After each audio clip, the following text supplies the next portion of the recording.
Kristy ho tompo sy mpamonjy ny tena manokana manao zay asainy atao.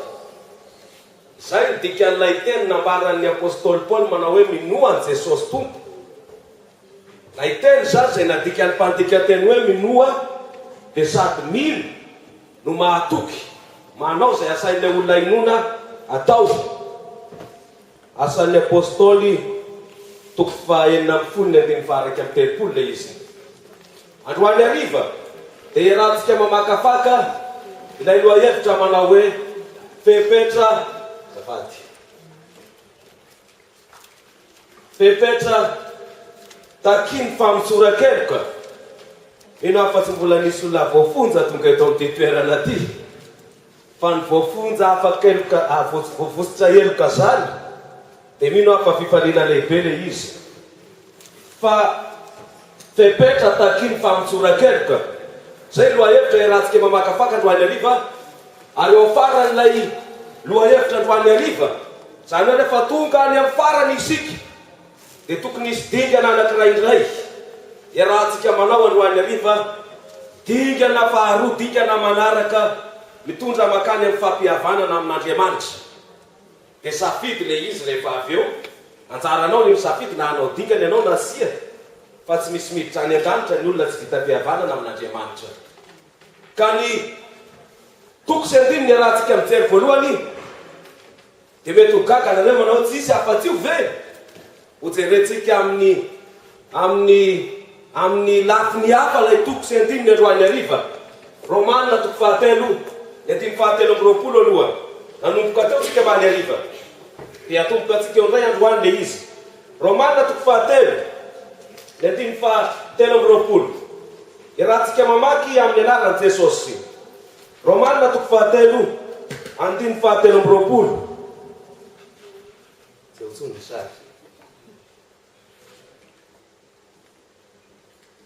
Romanina toko fahatelo, ny andiny fahatelo amby roapolo.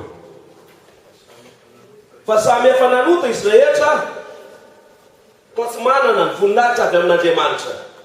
Io ilay jerentsika omaly. Samy nanota daholo tsika rehetrarehetra, tsisy manana ny voninahitra avy amin'Andriamanitra. Raha ny tokony izy mahaly hariva dia tokony niteny taminareo mba tsy hitondra chèque, tsy hitondra carte bancaire, tsy hitondra espèce, na billet zany, na pièce, na ariary io, na euro, na rouble, sy ny sisa. Fa saiky ny adiniko le izy. Ka eo amin'ny andiny fahatelo amby roapolo zany dia ambarany fa efa mpanota daholo tsika rehetrarehetra, tsisy mefika ny voninahitra Andriamanitra. Olombelo daholo, olona voaosina daholo, voaosina faty mandrakizay. Dia mivoaka ny andiny fahaefatra amby roapolo. Dia osy ny andiny fahaefatra amby roapolo. Nefa hamarinina maimaipoana amin'ny fahasoavana izy no ny fanavotana izay eo amin'ny Kristy Jesosy. Hamarinina maimaipoana amin'ny fahasoavany. Izany hoe ianao zany izay voaheloka ho faty, ianao zay mpanota, ianao zay very, izaho koa anisan'izany, dia hamarinina maimaipoana, avela heloka maimaipoana. Dikan'ilay hoe maimaipoana dia zao: tsy mila mandrovitra chèque, tsy mila mampiditra carte bancaire ka mametraka ny kodinao, tsy mila mamoaka billet na mamoaka espèce, tsy mila manao pèlerinage. Tsy ilaina zany rehetrarehetra zany. Tsy ilaina akory azany hoe manao asa soa dia mahazo an'ilay famitsorakeloka maimaipoana. Tsy ariava malala, tsy fidimbola zany rehetrarehetra zany, fanomezana maimaipoana. Ka eno tsara ty fanambarana iray ty: fanodikodonana ny fahamarinan'ny soratra masina, ny fivarotana famelan-keloka. Fanodikodonana ny fahamarinan'ny soratra masina, ny fitondrana ny olona manao pèlerinage mba voavela heloka. Fanodikodonana ny fahamarinan'ny soratra masina, ny fitariana ny olona anao asa soa mba azo famelan-keloka. Diso zany rehetrarehetra zany. Ary rehefa vakina ny toyiny dia hozy izy hoe, tsy niteny fotsiny izy hoe hamarinina maimaipoana, fa apirina izy manao hoe noho ny fanavotana izay eo amin'ny Kristy Jesosy. Zany hoe ny famelan-keloka zany dia lasa maimaim-poana noho ny fahafatesan'i Kristy teo ambony hazo fijaliana. Ary io ilay hitantsika mazy maty ho an'ny mpanota ilay tsy nanota. Zany hoe ny solo-toerana ny mpanota. Dia ny dikan'izany dia izao fanaovana tsinontsinona ny rano Kristy ny fivarotana famelan-keloka. Fanaovana tsinontsinona ny rano Kristy ny fitondran'olona hanao pelerinage mba azo famelan-keloka. Fanaovana tsinontsinona ny rano Kristy ny fitarian'olona hanao asa soa mba azo famelan-keloka amin'ny alala zany asa soa zany. Ry hava malala, rehefa nilatsaka ny rano Kristy teny Kalvari dia maimaim-poana ny famelan-keloka. Ka raha misy olona tonga eto amin'ity toerana ty androany hariva, mahatsapa-tena fa tena voaheloka, ary mahatsapa-tena fa tena mivesatra fanameloana. Manana vaovao mahafaly mambara aminao androany hariva, fa na tsy ao anatin'ny poketranao aza ny sekenao, na tsy carte bancaire azy ao, na tsy voninahina asa soa azy ianao, na tsy te-andeha pelerinage azy ianao, na tsy misy vola azy ao anatin'ny posinao, dia afaka mandray famelan-keloka anao androany hariva eto amin'ity toerana ty. Ny antony dia zao maimaim-poana ny famelan-keloka avy amin'i Jesosy Kristy. Fanomezana maimaim-poana. Samy hafa nefa ny maimaim-poana nefa lafo vidy sy ny maimaim-poana tsisy vidiny. Sasan'andro roa samy hafa. Isika tsy mila famelan-keloka maimaim-poana tsisy vidiny satria tsy famelan-keloka zany, fa ny famelan-keloka marany Baiboly dia famelan-keloka maimaim-poana nefa lafo vidy ary tsy voaviditsika na vina raha viditsika. Ka fatanina petraka dia izao ilay maimaim-poana ve maimaim-poana tsisy fepetra satsia. Aka ohatra isika ny RSA, revenu de solidarité active dia maimaim-poana. Fa jereny karapanondronao fa raha lasaky ny 5 taona ianao dia tsy azo. Ary raha ohatra ianao ka tsy mpitady asa, zany hoe mbola tsy miasa, dia mbola tsy azo koa ianao. Ary raha ohatra ianao tsy mipetraka amin'ny territoire dia mbola tsy azo koa ianao. Dia na maimaim-poana aza le izy dia tsy maintsy feno ny fepetra anankitelo. Ka dia miala tsiny tompo fa ny gouvernemanta dia tsy hanome anao RSA raha ka 420 taona ianao. Eny na 420 taona aza sy 1 volana dia tsy mety le izy satria tsy feno ny fepetra. Dia tsy azo ianao ary dia tsy hanome izy ny fepetra zany. Dia midika hoe mipetraka eo amin'ny toerana ianao izay ahafahanao mandray an'ilay fanomezana maimaim-poana. Ka fatalina petraka androany hariva dia izao lay famelan-keloka maimaim-poana avy amin'ny rano Jesosy ve misy fepetra satsia. Betsaka ny mieritreritra fa rehefa misy fientanam-po mientanentana fotsiny ao anatin'ny fo dia zany ny fepetra takina dia azo ny famelan-keloka. Dia mientanentana le olo dia mondy any an-trano izy fe ny fientanentanana dia ozy izy hoe voafela-heloka ao. Ka misy fepetra ve taky ny soratra masina takin'Andriamanitra mba hahafahantsika mandray an'ilay famelan-keloka maimaim-poana. Zavatra manaitra voalohany dia ny fahitana ilay fanambarany Jesosy Kristy izy tena nimitsy rehefa nanao fanoharana izy nay andro, satria nisy olona nieritreritra, ireo fariseo sy ny karazany mieritreritra fa olo marina dia nanao tsinotsinona kosa ireo zay tsy marina, zay nieritreretiny fa tsy marina. Dia nanteny nanao fanoharana Jesosy. Ary zany fanoharana zany dia hitantsika ao amin'ny Lioka 7:20. Filazansara araka ny Lioka 7:20 atomboka atsika hatro amin'ny 5. Lioka 7:20 manomboka hatro amin'ny 5. Ary Jesosy nanao ty fanoharana ty tamin'ny sasany izay natoko tena ho marina ka namingavinga ny hafa. Dia ozy izy nisy roalahy niakatra tao akanjany tempolo hivavaka, ny anankiray fariseo ary ny anankiray mpamory hevitra. Nisy roalahy niakatra teo akanjany tempolo hivavaka, ny anankiray fariseo ary ny anankiray mpamory hevitra. Zavatra ho atao dia izao, tsy andeha ho any amin'ny dictionnaire isika tehijery manao hoe inona moa ny antsoina hoe fariseo. Tsy andeha ho any amin'ny dictionnaire itsika tehijery hoe inona moa ny antsoina hoe mpamory hevitra. Ho hitanareo eo fa raha ohatra ka ataotsika zay le izy te ho diso ny famaritantsika ohatra n'ilay hoe mpamory hevitra. Fa andeha ho amin'ny testamenta vaovao isika. Te ho jerentsika ao amin'ny testamenta vaovao hoe araky ny testamenta vaovao inona ny antsoina hoe fariseo. Ary araky ny testamenta vaovao inona ny antsoina hoe mpamory hevitra. Te ho tazantsika le izy. Te mivaona raha ohatra any amin'ny dictionnaire. Andramo rehefa tonga any an-trano fa hivaona amin'ilay totolo-kevitry ny testamenta vaovao ny famaritana ho ataonao. Ka zao ny zavatra tazana. Rehefa mamaky ny testamenta vaovao isika dia mahita karazan'olona manametroka an' Jesosy foana. Matetika dia fariseo izy ireny. Dia tohizana mivaky teny fa tsy mbola voafaritra tsara izy eo. Dia rehefa tonga ao amin'ny asan'ny apôstôly mitona ao amin'ny toko faha-enina amby roapolo dia tazana ny apôstôly Paoly manao fitoroana vakom-belona eo anatrehan'ireo mpitsara azy. Dia milaza izy manao hoe izaho koa dia fariseo. Ary eo amin'ny famaritany an'ilay teny hoe fariseo ao amin'ny asan'ny apôstôly toko faha-enina amby roapolo dia seho ny mazava tsara fa sekta mahery fiesika indrindra na tena extremista indrindra ao amin'ny judaisme fa izay ny fariseo. Zany hoe ny antsoina hoe zany ny fariseo zany. Raha fariseo ianao dia mpikambana ao amin'ny sekta anankiray zay tena extremista indrindra tamin'ny fivavahana judaisme tamin'ny testamenta taloha ka mitohaka any amin'ny testamenta vaovao. Dia tsy mahagaga izany. Raha ohatra ka isaky ny mahita an' Jesosy izy miala kely amin'ny fomban-drazany zareo dia tonga dia manometsiny izy maninona ny mpianatrao no mitango saloim-bany amin'ny andro sabato dia mihinana n'izany saloim-bany zany. Tsy mety zany. Dia zany zavatra mipetraka.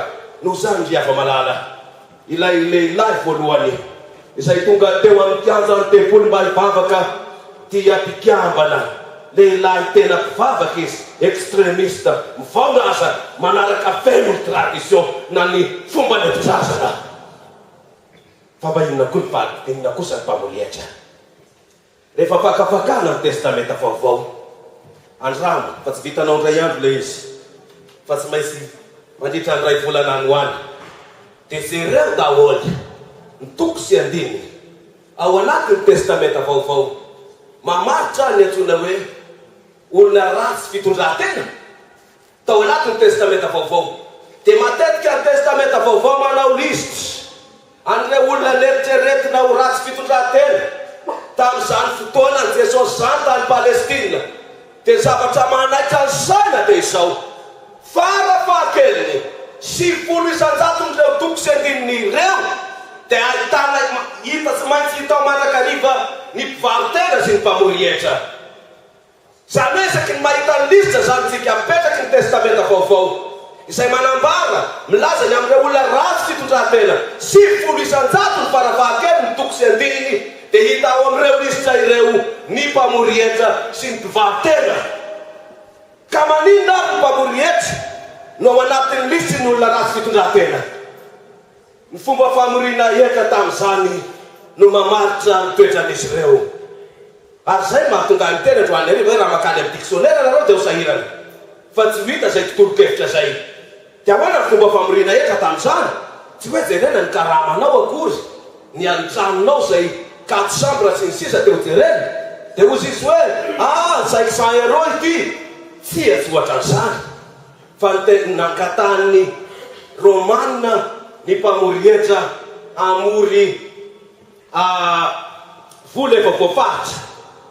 Manao ohatra isika Jerosalema taona 1:30 efa any amin'ny tany miandron'i Jesosy tsika zany amin'izao 1:30 taona 1:30 Jerosalema tsy maintsy manangona 2,000,000 € ny mpamory hevitra akory tsy anangona 2,000,000 izy fa anangona mihoatra 2,000,000 izy dia omeny an'ilay mpameny any Romanina 2,000,000 izy. Ny ampiny sisa rehetrarehetra kosa dia ho ataony any apôstolo dia lasa mpanan-karena izy. Dia zavatra tazana rehefa mamaky indray tsika miverina mamaky ny testamenta vaovao dia tazana fa isaky ny misy mpamory hevitra mipoitra ao amin'ny tantara ao amin'ny filazantsara dia mpanan-karena daholo izy ireny. Dia tesitra ny fariseo izy rehefa mahita an Jesosy mandeha misakafo any, fa maninona ianao no misakafo any mpamory hetra. Dia tsy mahagaga raha ohatra Zakaiosy ilay niaona an Jesosy tamin'ny Jeriko ny teninanao hoe averiko daholo ny zavatr'olona nalaiko tamin'ny fanambakana. Dia ho averiko ny antony dia zao satria mpangalatra i Zakaiosy. Mpangalatra tamin'ny famorika-ketra izy. Raha nasaina namory 100 ariary izy, dia nanangona 200 ariary. Nanangona 300 ariary. Dia nataony any apôstiny izany rehetrarehetra zany. Dia mpangalatra izy. Dia izay mahatonga amin'ny mpamory hetra sy ny mpivaritena hita ao amin'ny lisitry ny olona ratsy fitondran-tena mandrakarivo amin'ny testamenta vaovao. Kafitinina ny tantara. Jesosy manao fanoharana. Dia ozy izy hoe nisy olona anankiroa nandeha niakatra teo amin'ny kianjan'ny tempoly hivavaka. Ny anankiray mpivavaka extremiste aza, tena hafa misy ny fomba fitondrany fivavahana. Ny anankiray kosa mpangalatra, mpanodikodina fananan'olona. Io le mpamory hetra. Zavatra manaitra dia izao. Eno tsara ty fanambarana ty. Sy ny fiainan'izy ireo no jeren'Andriamanitra fa ny vavaka hivoaka avy ao anatin'ny vavany. Ny vavaka hivoaka avy ao anatin'ny fony. Dia tsy mahagaga izany. Raha tsy namatitra Jesosy manao hoe dia nijerena hoe zao zavatra fomba fiainan'ity olona ty sia. Fa ny tonga dia ny vavaka tonohon'ny fariseo sy ny mpamory hetra no ambarany. Lay vavaka mivoaka avy ao anatin'ny fo. Tsy haiko na izy ianao tonga eto amin'ity toerana ty androany hariva. Tsy haiko na mpamon'olona ianao, na mpangalatra ianao, na iza ianao na iza. Fa ny vaovao mahafaly dia izao, tsy izany no jeren'Andriamanitra androany hariva, fa lay fanapahan-kevitra lay vavaka hivoaka avy ao anatin'ny fonao no jerena androany hariva. Izany no jeren'Andriamanitra. Dia miteny Jesosy manao hoe mivavaka izy olahy. Dia asehony eo ny vavaka ilay fariseo. Andiny faraka ambin'ny folo sy ny manaraka. Dia ozy izy ilay fariseo ao am-pivavahana. Ilay fariseo tsangana ka ny vavaka nitokana hoe Andriamanitra misaotra anao afa-tsy mba tahaka ny olona sasany izay mpanao ankely izany hoe mpangalatra, tsy marina mpizangazanga na tahaka io mpamory hetra io aza. Dia apily amin'ny faharoa ambin'ny folo. Mivady indroa isan-kerinandro aho, mandoly 70 amin'izay azoko rehetra aho. Rehefa tazanina ny famitinana, ny ota dia misy karazana ota anankiroa. Ny voalohany dia niantsoina hoe ota amin'ny fanaovan-dratsy. Io ilay antsoina hoe péché par commission. Ota manao ratsy le olona. Dia le ota faharoa tsy manao tsara tokony ho atao le olona. Dia ota kosa ary amin'ny lalany tany aza, raha tsy mamonjy ny olona anankiray ianao hiara-tozay ny an-dalana, zavatra tokony ho ataonao zany, dia gadzaina ianao satria non assistance de personne en danger. Dia torak'izany koa ny lalàn'Andriamanitra. Dia misy ny ota zay tsy hoe nanao ratsy ianao, fa misy tsara tokony ho nataonao tsy nataonao le izy. Dia raha mahasara ny vavaka nataon'ilay fariseo. Vonona ve sika? Jereo nga ny vavaka ny andininy faraka ambin'ny folo. Tazamo ny fahendren'i Jesosy Kristy manao ny fanoharana. Ny andininy faraka ambin'ny folo. Dia ozy izy ilay fariseo. Ilay fariseo tsangana ka ny vavaka nitokana hoe Andriamanitra misaotra anao afa tsy mba tahaka ny olona rehetra sasany izay mpanao ankeriny, tsy marina, mpizangazanga na tahaka io mpamory hetra io. Zany hoe ozy izy eo amin'ny andininy faraka ambin'ny folo. Misaotra anao Andriamanitra fa tsy nanao ota tamin'ny fanaovana ratsy ny tenako. Dia fizany eo faharoa ambin'ny folo. Dia ozy izy manao hoe mifady indroa isan-kerinandro aho, nandoly 70 amin'ny azoko rehetra aho. Zany hoe zao indray ny fanambarany, nanao ny zavatra tsara tokony ho atao aho. Ka ozy izy zany, misaotra anao Andriamanitra fa tsy nanao ota tamin'ny fanaovana ratsy, péché par commission. Andiny faraka ambin'ny folo. Dia ozy izy eo amin'ny andiny faharoa ambin'ny folo. Misaotra anao aho fa nanao zavatra tsara rehetrarehetra. Zany hoe tsy nanota tamin'ilay tsona hoe péché par omission. Tsy nanao tsara tokony ho natao. Famitinana dia zao. Mivavaka nataon'ilay fariseo dia sotra. Misaotra anao Andriamanitra fa tsy mpampanota ny tenako fa olo-marina aho. Zany mivavaka ny tenen'ilay fariseo. Dia manahoana kosa azy mivavaka ilay mpamorietra. Andiny fahatelo ambin'ny folo. Dia ozy ilay mpamorietra. Fa ilay mpamorietra kosa zanona teny lavitra eny sady tsy mety niandrandra ny lanitra akory fa nitehitsatry ka nanao hoe Andriamanitra mamindrafo amiko mpanota. Tsy nahajery ny tavan'Andriamanitra akory azy izy. Tsy nahasahijery izy fa niondrika tenitehitsatra. Dia zao ny dikan'ilay vavaka ataony. Tena tsy mendrika aho. Tsisy antony tokony handraisanao aina kely aza fa miankina amin'ny famindramponao aho. Miankina amin'ny fahasoavanao ny tenako. Zany mivavaka ilay mpamorietra. Dia ozy Jesosy eo amin'ny 4:7. Zao ny fanambarana Jesosy eo amin'ny 4:7. Lazaiko aminareo izany lehilahy izany, izany hoe ny mpamorietra nidina tany an-tranony efa nohamarinina noho ny anankiray.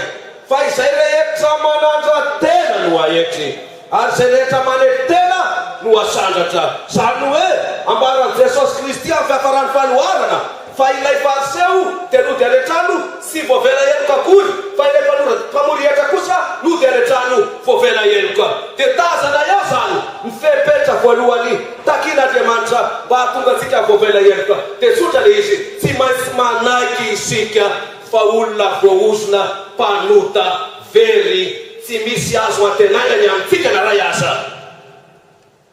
Ary tsy maintsy manaiky isika, manaiky ny fahotana vitasika, tsy misy ho amarinina na ray asa. Rehefa tazamina ny bokin'ny Apokalipsy izay tsy ho ataotsika no any ariva fa mandalo kely fotsiny isika. Dia ozy John ao amin'ny 20 manomboka amin'ny 14. Rehefa mitazamiko ozy izy dia nahita seza fendrianana marobe ao, ary n'olona mipetraka ao amin'izany seza fendrianana izany dia mena fahefana izara. Ry afa-malala tsy misy na anankiray aza tsy nanota hipetraka amin'io seza fendrianana io, fa mpanota daholo sangy mpanota nanaiky. Niaiky ny mampanota azy, niaiky ny fahotany, tsy nanamahatena. Zany no tazana eo mipetraka ao ambony seza fendrianana. Ka tsy misy soratra any amin'ny seza fendrianana lanitra manao hoe seza fendrianana natokana ho an'ny olona tsy nanota isy na ray asa. Ny antony dia zao tsy isy hipetraka any na ray asa. Fa ambaran'ny Romanina 7:20 fa samy efa nanota izy rehetra, ary tsisy mendrika ny voninahitry'Andriamanitra. Kanefa dia mena ny fanamarinana sy ny famelan-keloka maimaimpoana. Ka misy fepetra ny maimaimpoana, ary ny fepetra voalohany dia manaiky isika fampanota, ary ekena ny fahotana vita fa tsy manamahatena. Zany no fepetra voalohany. Fepetra faharoa verina makany amin'ny testamenta taloha isika. Verina makany amin'ny testamenta taloha isika. Salamo 4:30.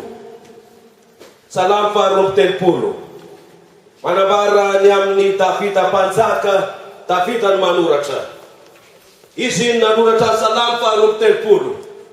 Zany hoe Davida nanao fahotana mahasirafina sady naka ny vadiny Urizy no namono azy, ary tena nanao famonona olona mahasirafina i Davida. Dia zao fanambarana ambaran'i Davida manomboka hatramin'ny 2. Sambatra ny olona izay tsy isain'i Jehova heloka, ary tsy misy fitaka ny fanahiny. Raha mangina aho dia nialan'ny taonako rehetra noho ny fitarainako mandrakariva. Fa efa navesatra taniko andro aman'alina ny tananao. Niova ny fahatanjahako toy ny azy ny fahamainana amin'ny lohataona. Inona ny teny manaitra indrindra ao anatin'izany fanambarana izany? lay teny hoe mangina. Raha mangina raha tsy teny aho dia ozy izy, raha mangina aho dia ny alany taolako rehetra noho ny fitarirainako mandrakariva, fa efa navesatra tamiko androamanalina ny tananao, zany hoe isaky ny manota isika ka mangina tsy miteny dia mavesatra amintsika ny tanan'Andriamanitra, dia mialany ny taolatsika, dia ohatrany hoe tsy miaina kory aza isika, ohatrany hoe azo kely maniry any amin'ny tany karakaina izay fatsy hoe naitsony. Zany ny fanambarany Davida, isaky ny mangina, isaky ny tsy miteny, zany hoe isaky ny manafina, dia mavesatra eo ambonitsika ny tanan'Andriamanitra. Dia ampiny Davida le izy eo amin'ny andiny fahatiny, dia ozy izy tsy ty fanambarana ty dia fanandramana ny ainana fa tsy hoe zavatra namboamboarina fotsiny, milaza ny toe zavatra ny ainana izy.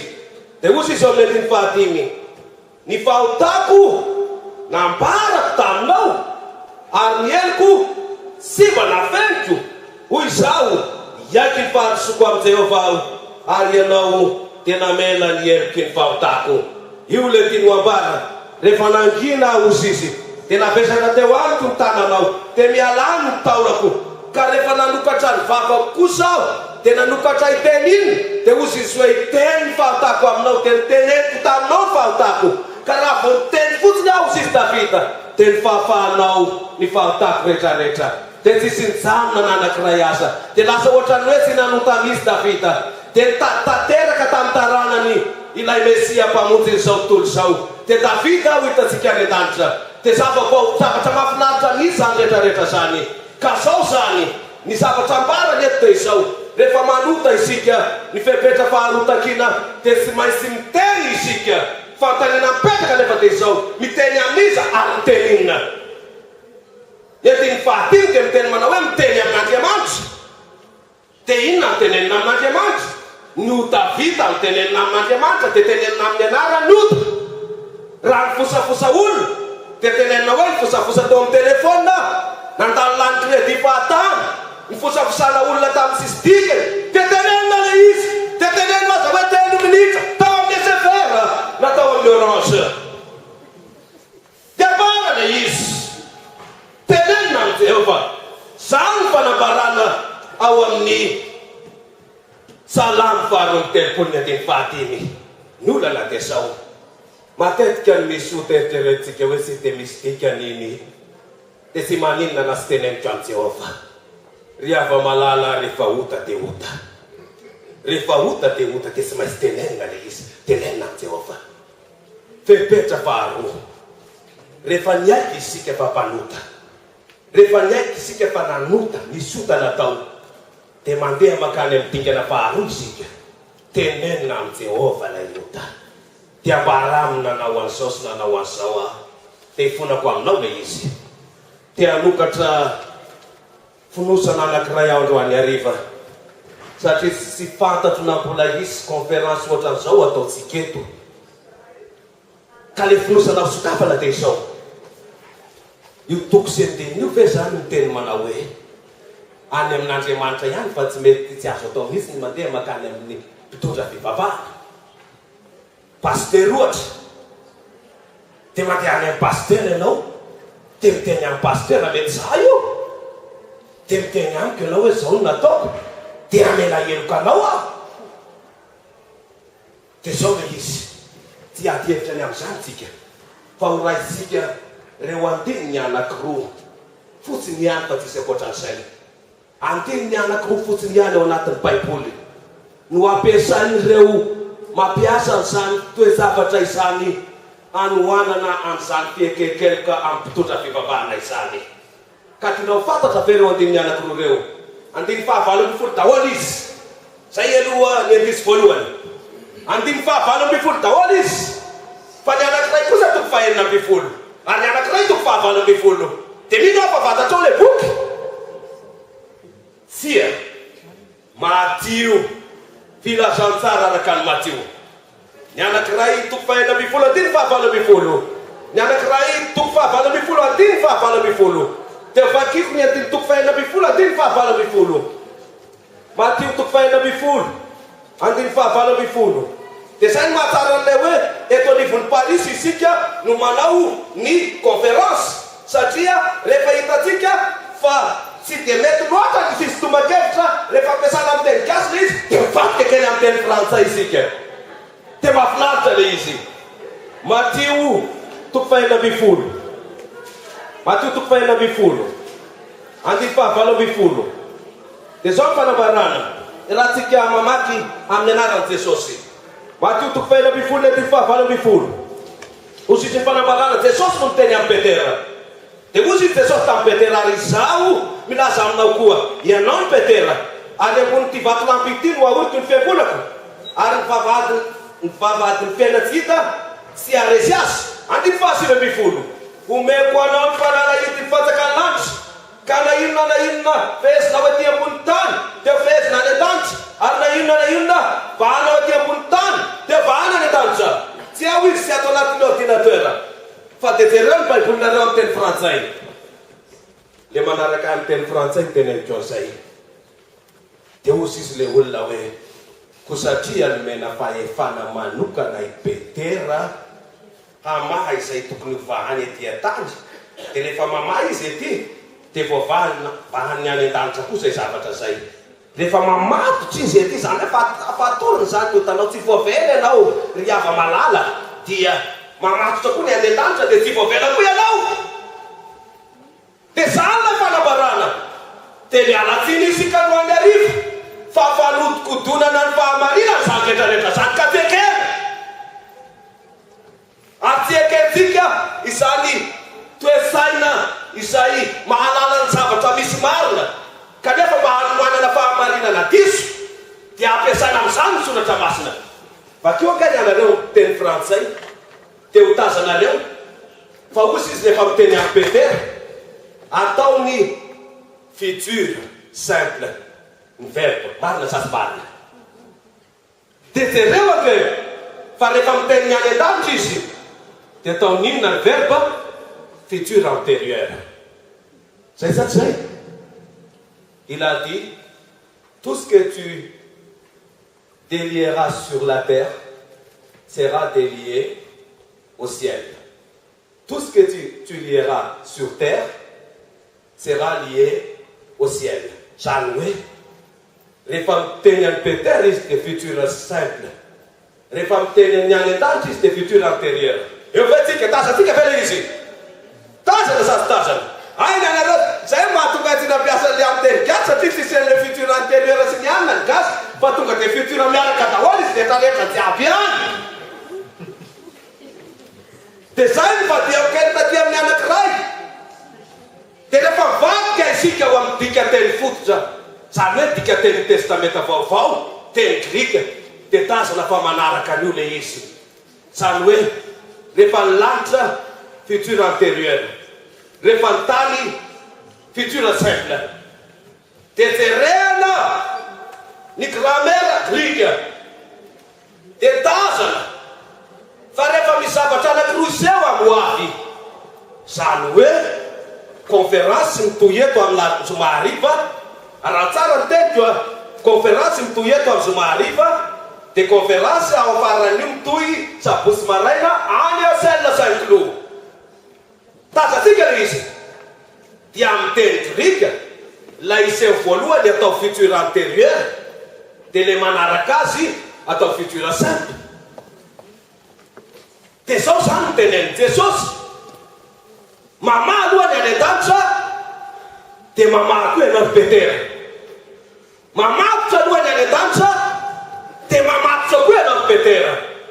Fa tsy hoe mamaha ianao Petera dia mamaha ny lanitra. Mamatotra ianao Petera dia mamatotra ny lanitra.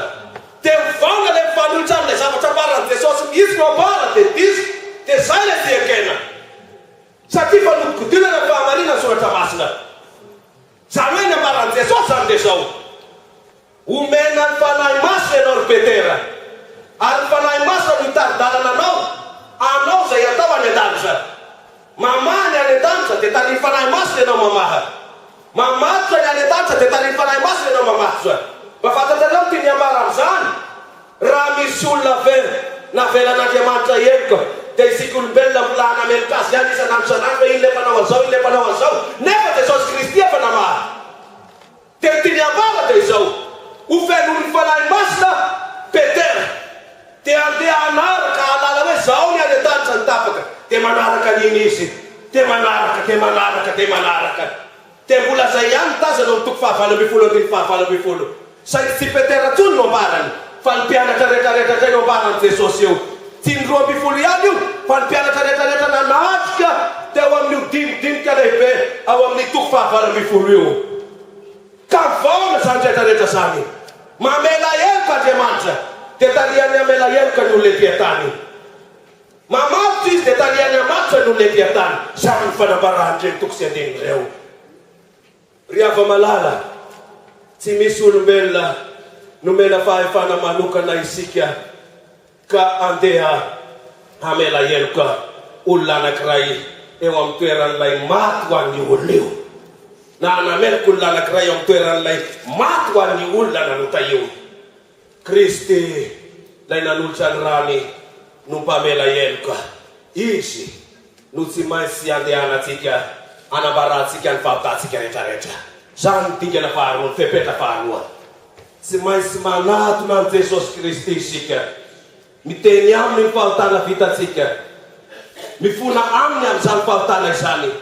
Dia izy no amena heloka atsika. Zay le fepetra faharoa. Ny fepetra fahatelo dia hita ao amin'ny asan'ny apôstôly toko 2:20. Asan'ny apôstôly toko 2. Azafady, 7:30. Asan'ny apôstôly toko 2, 7:30. Dia raha tsika mamaky amin'ny anaran'i Jesosy. Asan'ny apôstôly toko 2, 7:30 dia hosy isin'ny fanambarana. Ary bakitsika ny 7:30 ary Petera taminy. Mibeba! Aleo ka samy atao batisa amin'ny anaran'i Jesosy Kristy anareo rehetra mba azo famelana ny helokareo. Ary anareo andray ny fanomezana dia ny fanahy masina. Iza ny resahana eto? Vahoaka ny resahana eto. Vahoaka tonga tao a Jerosalema tamin'ny andro Pentekoty. Rehefa jerena nefa ny testamenta taloha dia tazana fa misy fety maromaro antsoina hoe aga amin'ny teritely Hebreo izay mitaky fandehanan'ny olona avy any lavitra rehetrarehetra any makany Jerosalema. Zany hoe tsy azonao atao zany ny manao an'izany fety zany any Samaria ohatra na any Galilea. Fa tsy maintsy makany Jerosalema anao any amin'ny tempolo manao an'izany fety zany. Ny Paka ao anatin'izany, ny Pentekoty ao anatin'izany. Dia manaritra ny fahitana fa tamin'ny andro Paka, tamin'ny andro Pasika indrindra no nisarana ny Jesosy ary namonona azy teo ambony hazo fijaliana. Dia nisy vahoaka maro be teo niteniteny tamin'ny Pilato manao hoe omboy io lehilahy io, Barabasy ho alefasy ho anay. Dia tonga ny andro Pentekoty dia feno ny fanahy masina ny mpianatra ao amin'ny asan'ny apôstôly toko 2. Dia misy vahoaka maro be ray eo. Dia re vahoaka maro be reo teo dia mihaino ny toroteny Petera feno ny fanahy masina. Dia ao anatin'ny toroteny Petera dia zao ny fanambarana anisan'ny teneny 9:30. Koa ao ka ho fantatry ny taranak'Israely rehetra. Ao ka ho fantatry ny taranak'Israely rehetra maromarona fa iny Jesosy nompoina reo tamin'ny hazo fijaliana iny dia efa nataon'Andriamanitra ho tompo sy Kristy. Petera tsy niteny nanao hoe iny Jesosy nompoina tamin'ny hazo fijaliana iny, fa niteny izy nanao hoe iny Jesosy nompoina reo tamin'ny hazo fijaliana iny. Ry hava malala, lay vondron'olona maro be tonga namonjy ny fetin'ny Pasika nitalana mafy tamin'ny Pilato mba hanompona Jesosy Kristy teo ambony hazo fijaliana. Ireo vondron'olona reo ihany, ireo vahoaka be reo ihany no tonga teo koa tamin'ny andro Pentekosta ary nihaino ny toroteny Petera. Dia nahaino le fanambarana manao hoe nompoina reo izy nefa Andriamanitra nanao azy ho Kristy sy mpamonjy. Dia voatohina tamin'ny folo le olona satria tena tsapany fa tena nanao zavatra tsy nety izy. Dia ozy izy ny 7:30. Ary raha nandray izany olona dia voasindrona tampony ka nanao tamin'ny Petera sy ny apôstôly namany hoe ry rahalahy inona no ataonay ry ava malala nilay teny hoe voatsindrona tapony dia mampiseho atsika ny fepetra voalohany ny fiekena fampanota ary nanota ilay fitenenana amin'ny Petera sy ny apôstôly manao hoe inona no ataonay dia efa tonga amin'ny fepetra faharosa aby isany mbola tsy fantany hoe tonga dia any amin'ny Jesosy miteny an'ilay izy dia asehony Petera ny fepetra fahatelo dia hozy izy hoe mibebaha ary eo ka samy atao batisa amin'ny anaran'i Jesosy Kristy ianareo dia aninona dia azo famelana ny elokareo dia tonga eo amin'ny fepetra fahatelo isika dia hozy izy hoe mibebaha dia mety misy olona zao tonga eto amin'ny toerana ty androany hariva dia metraka fanontaniana ny eritreritany any manao hoe dia inona zany mahasamihafa ny fepetra faharoa sy ny fepetra fahatelo ny antony dia zao satria isika dia efa manana fahazarana matetika mamaritra ny antsona hoe fibebahana dia tozy isika hoe fifonana amin'Andriamanitra le izy tsy ary hafa malala ilay teny fe fibebahana dia tsy midika hoe fifonana navinanavina diso matetika no adika amin'ny tsy mety ny tenin'Andriamanitra dia lasa vaona ny hevitra rehetrarehetra dia ambaran'olona hoe rehefa miteny eo amin'ny Jesosy izy manao hoe ifonako fananao an'izao aho dia zay ny antony hoe fibebahana dia ozy izy hoe mibebaka testamenta vaovao anefa tsy mahalala an'izay fibebahana fa ny testamenta vaovao mamaritra hoe mibebaka mira teny anankiray izay midika hoe miova le meta eo aloha zany miova dia le teny anankiray eo afara avy amin'ilay teny hoe noyos zany hoe pensé na eritreritra na fo dia dikan'izay dia zao miova ny fo miova ny eritreritra ka ny mpamaky banky tao amin'ny BNP Paribas rehefa nibebaka izy dia tsy hiteny manao hoe andeha mbola hamaky banky any amin'ny Société Générale zay aho arapiso ny mpivaly tena dia tsy hiteny manao hoe andeha mbola hoeny amin'ny bois de Pologne anay arapiso tsy adiava malala ary ny mpamon'olona dia tsy hiteny manao hoe andeha mbola hamon'olona zay arapiso fa tena maneny izy ary hozy izy hoe atsaniko any zany rehetrarehetra zany andeha iaina fiainam-baovao amin'ny Jesosy Kristy tompo sy mpamonjy ahy aho zany ny fibebahana zany ny fepetra fahatelo malahelo le olona noho ny fahotana vitany tena malahelo izy dia manapa-kevitra izy fa tsy amerina intsony fa andeha iaina fiainam-baovao dia mety hiteny amiko ianao manao hoe androany hariva dia lasa anjeny le olona rehefa avy eo tsy ary hafa malala mety mbola mipotraka andray iny oloneny saingy ampiazy ny rany Jesosy Kristy amela heloka azy mitanany Kristy ampisangana azy dia hiteny azy manao nisangana dia toy izy ndray dia fa aza manaiky mipotraka ety an-tanana dia tantanany Jesosy androsiany izy na mbola malemy aza manam-pahatonga any amin'ny fiainana mandrakizay dia zany fepetra fahatelo zany hoe rehefa fitinina zany fepetra rehetra takina amin'ny famelan-keloka maimaim-pony zay ahatonga atsika voavela heloka maimaim-pony dia tsy maintsy miaiky isika fampanota ary ekena ny fahotana vita fa tsy manamartena faharoa rehefa hitatsika lista hoe ekeko reto dia manatona an' Jesosy isika dia miteny aminy manao hoe nanao any reto nanao any reto ifonako aminao le izy dia avela ny fanahy masina dingana fahatelo anaovany fosika hiala amin'iny zavatra tsy mety iny dia lasa olom-baovao isika dia ozy izy ilay mpanetsika mahatsirafina indrindra ny tantarany ao amin'ny asan'ny apôstôly tazako amin'ny toko fahavalo sy ny toko fahasivy lay tena mpanetsika mahatsiravina indrindra ny fomba fanenjehany ozy izy any amin'ny farany fiainany manao hoe voaombo niaraka tamin'ny Kristy teo ambony hazo fijalianao aty izaho tsony ny velona fa Jesosy Kristy ny velona ato anatiko Galatiana toko faharoa dia ny faharoapolo Paoly no tiako ambara amin'io dia lasa olona hafa mihitsy izy tsy ilay Paoly teo aloha isony dia zany ny planin'Andriamanitra ho an'ny mpanota tahaka azy tahaka anao votona famelan-keloka dia hovana olom-baovao dia tsy isika isony ny velona fa Jesosy Kristy ny velona ao anatisika matetika nefa dia manao asa mahatsiravina tokoa ny fahavalon'ny famonjena ka na efa voavela eo kaza ianao dia mbola sainy misalasala ndray manao hoe tena zavatra koavana loatra ny vitako iny tsy mamela heloka Andriamanitra Mety mandefa olona azy izy. Dia sady misalasala ianao. Misalasala ny amin'ny famelan-keloka. Dia zao mifanambaranao amin'ny filazantsara nosoratany Jaune. Azafady, epistily voalohany nosoratany Jaune. Jaune voalohany, toko voalohany andiny fahasivy. Jaune voalohany, toko voalohany ka ny andiny fahasivy. Raha tsika mamaky amin'ny anaran'i Jesosy. Jaune voalohany, toko voalohany andiny fahasivy. Raha tsika mamaky amin'ny anaran'i Jesosy. Jaune voalohany, toko voalohany andiny fahasivy. Tadiavintsika le izy. Jaune voalohany, toko voalohany andiny fahasivy. Raha miaiky ny fahatantsika isika, dia mahatoky somary izy, ka mamela ny fahatantsika sy manadio antsika ho afaka amin'ny tsy fahamarinana rehetra.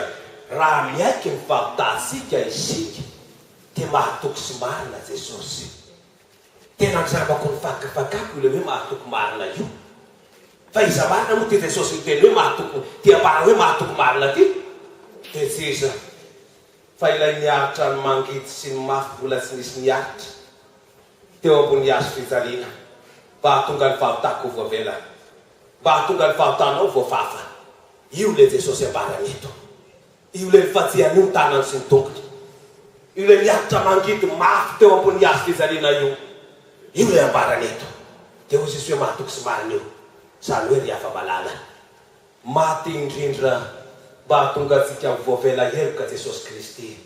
Ka tsy hoay na vina ny miteny manao hoe tsy amena heloka anao aho. Fa rehefa tena mifotsika, tena mahisy isika ny manantona azy, dia faly Jesosy satria no zany indrindra ny nahafaty azy. Ka na olombelona, na anjely, na iza no mampisalasala atsika ny amin'ny famelan-keloka amen'Andriamanitra atsika, dia teneno amin'ny fa efa maty ho atsika Jesosy Kristy.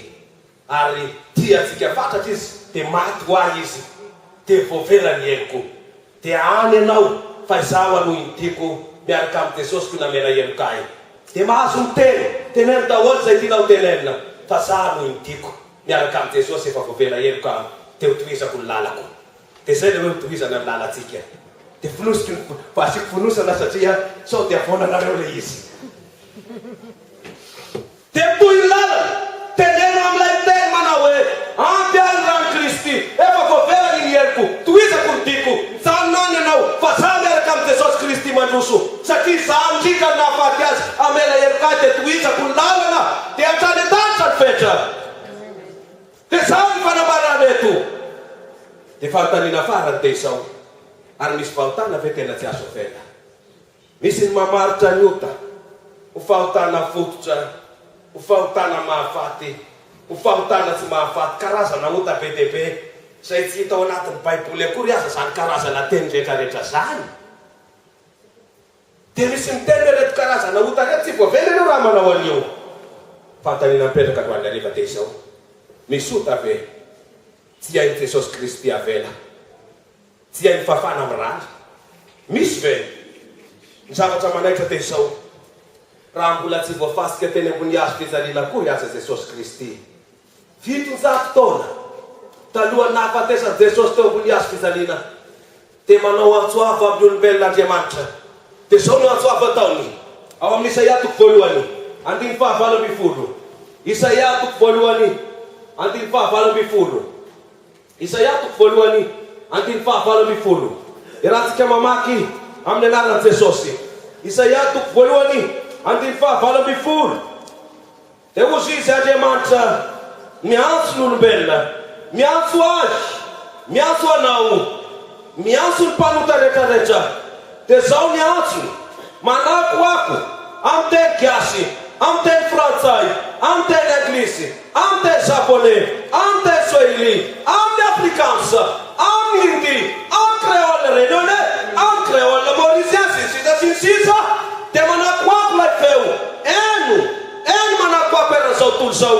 Dia hozy izy lay feo, avia ny mandatra isika ho Jehova, na dia tahaka an'izany aza ny fahotanareo, dia ho fosy tahaka ny ora-panala, na dia mangatrakatraka tahaka kansily aza dia ho tahaka ny volonao ny fosy dia ny manaja dia izao ny famerimberenana an'ilay teny manao hoe tahaka andramo isao fa efatra le izy ao anatin'ny andininy anankiray monja efatra na dia mangatrakatraka tahaka ny sily aza dia ho tahaka na dia mangatrakatraka tahaka ny zaky aza dia ho tahaka dia verimerilay teny hoe tahaka dia mikaroka isika dia mijery manao hoe mifamatotra amin'ny abesana na quantité vele teny hoe tahaka sa mifamatotra amina karazana na antsoina hoe qualité vele teny hoe tahaka dia tazamina dia fakafakana tsara ny adininy dia tazana fa tsy mifamatotra amin'ny abesana le izy zany hoe tsy quantité ny tiany ho tenenina fa mifamatotra kosa amin'ny karazana izany hoe qualité ny tiany ho tenenina mazava ve tompoko dia tazatsika fa zao ny fanambarany zao le azoavo tsisy karazana fahotana hoentina hoeto amiketo ka tsy ho avelako na karazana fahotana inona na karazana fahotana inona fa zay karazana ota rehetra ho tonga na hoeto tongo fa mipibebana dia ho avelako zany miantsony Jehova dia miantsony mpamon'olona efa rahan-tahy indrindra izy na efa nahafaty arivo aza miantsony mpangalatra nefa nangalatra omby anjatona atapitrisa ny aza sinsisa dia miantso izy avia fa na inona karazana ota hoeto na hoeto dia ho avelako ny heliko ao tsy misy ota tsy ho voavela ny rano Jesosy Kristy na ota inona na ota inona rehefa ifonatsika amin'ny anaran'izany tokotry mpamotsika izany dia sisy naray aza ka tsy fantatro ny fahotana vitanao androany hariva na inona fa ampy ny rano Jesosy Kristy amelana izany fahotana izany ampy lay raha latsaka teny ampiniazo fizanina ampy ny ava malala dia miampy Jesosy makaneza dia amika anareo zay miasa fatratra sy mavesatretana fa izao anome anareo fitsarana tazanao ve ry ava malala ny dikana faharoa tsy maintsy ataondray ho any amin'ny famitranam-pihavanana amin'Andriamanitra ny dikana faharoa dia ny fanekenao fa mpanota ianao ny fanekenao ny fahotanao vitanao tsisy afanamarina tena etonaray aza ny fanatonanao an Jesosy Kristy androany hariva ka itenenanao aminy manao hoe reto ny fahotako ifonako aminao ny fanekenao vany fanahy masina ho laso ny vaovao dia ho afaka iteny miaraka amin'ny apôstôly Paoly manao hoe manomboka hatreto dia tsy za tony ny velona fa Kristy ny velona ato anatiko fa izaho kosa efa voaomby niaraka taminy tenako niazo fizanina dia lasa olo vaovao isika zany ny tingana faharoa ny famelan-keloka ka misy olona ve tonga eto amin'ity toerana ty androany hariva tsy mpanota dia miangavy aza ifaly ravoravo kanefa dia mamita teny izy ary dia fifaliana mandalo fotsiny ihany zany zao ihany fa tsy aharitrena misy olona ve tonga eto amin'ity toerana ty androany hariva mahatsapa tena voaelo koa mitebiteby aza tena voatsindry ny fanamelohan'ny ota ampy anao ny rano Jesosy Kristy lasaka teny ampiniazo fizanina tea amela heloka anao izy androany hariva tea mafan'izany fahotana zany izy tsy ho tanovana itsony tea anovanao izy ary tiany teny anao manao hoe tsy zahatsony velona fa Jesosy Kristy ny velona ato anatiko ka raha ianao zany olona zany nisangany eo toerana misy ianao dia hiaraka hitalao amin'Andriamanitra isika ifona amin'Andriamanitra isika fa ampy atsika ny rano Jesosy Kristy lasaka ho atsika teny ampiniazo fizanina ampy